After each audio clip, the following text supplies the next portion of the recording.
มื่อช่วงต้นเดือนที่ผ่านมาเขามีการจับกุมชาวต่างชาติที่ไปตรวจพบว่ามีการสะสมภาพลามกอนาจารของเด็ก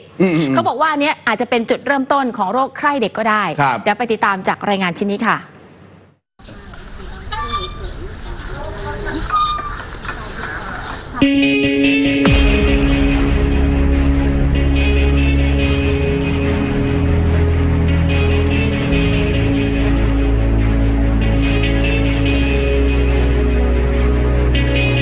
ประเภทพวกนี้ก็ประเภทโรคจิตนะ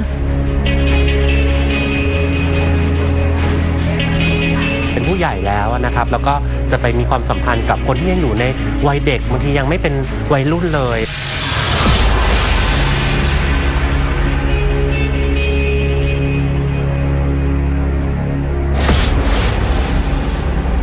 เด็กถูกล่วงละเมิดทางเพศไม่ได้เกิดขึ้นเฉพาะกับประเทศไทย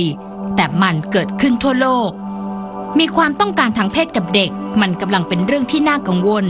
เพราะแม้เพียงขึ้นชื่อเป็นนักสะสมภาพอนาจารไม่ได้ถึงขั้นล่วงละเมิด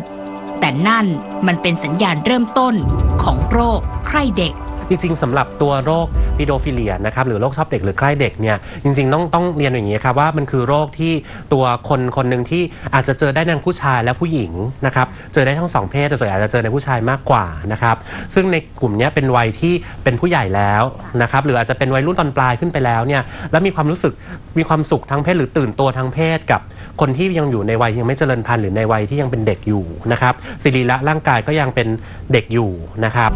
มีการจำแนกกลุ่มคนที่เป็นโรคใคร่เด็กหรือฟีโดฟิเลียไว้3กลุ่มคือพวกมีอาการแต่ไม่มากแค่มีจินตนาการว่ามีความสัมพันธ์กับเด็กก็ตื่นเต้นแล้วกลุ่มนี้ยังใช้ชีวิตมีครอบครัวได้อย่างปกติกลุ่มที่ไม่ค่อยมีความสุขกับคู่ครองวัยเดียวกันแต่ไม่เคยล่วงละเมิดทางเพศเด็กและกลุ่มที่เสี่ยงต่อการล่วงละเมิดทางเพศเด็กด้วยหลากหลายวิธีไม่ว่าจะหลอกลวงทำร้ายร่างกาย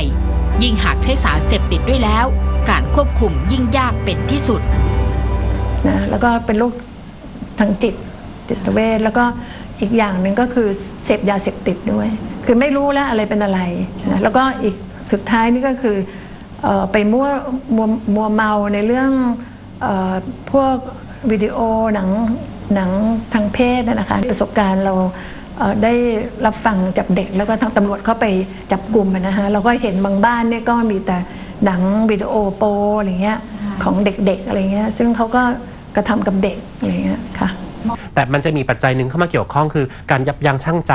นะครับคือเราจะเจอว่าบางคนที่มีปัญหาโรคนี้อยู่เนี่ยเขาอาจจะไม่สามารถมีความสุขทางเพศหรือความต้องการทางเพศกับวัยเดียวกันได้แต่เขาอาจจะไม่เคยล่วงละเมิดเด็กหรือไม่เคยทำอะไรไม่ดีกับเด็กเลยนะครับเพราะว่า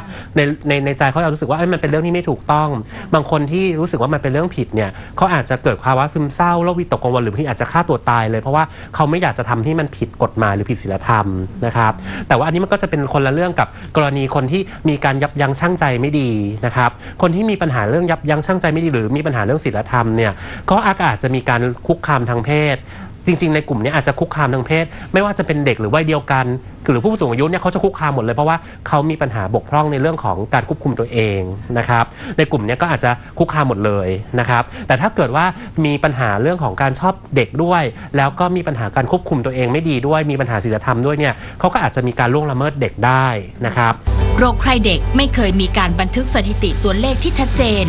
เพราะในทางการแพทย์ก็ไม่สามารถล่วงรู้ได้ชัดเจนว่ามีเท่าไหร่หากผู้ป่วยไม่เข้าพบแพทย์ซ้ำร้ายพฤติการคนเหล่านี้คือไม่กล้าที่จะเข้าปรึกษาหรือพบแพทย์เพราะอับอายแม้จะมีช่องทางให้ปรึกษาผ่านสายด่วนกรมสุขภาพจิตก็ตามการจับกุมผู้ต้องหาล่วงละเมิดทางเพศเด็กโดยกลุ่มคนที่ชอบเสพเด็กจึงมีให้เห็นอยู่ตลอดไม่จบสิ้นทีมข่าวจริง Spring News รายงาน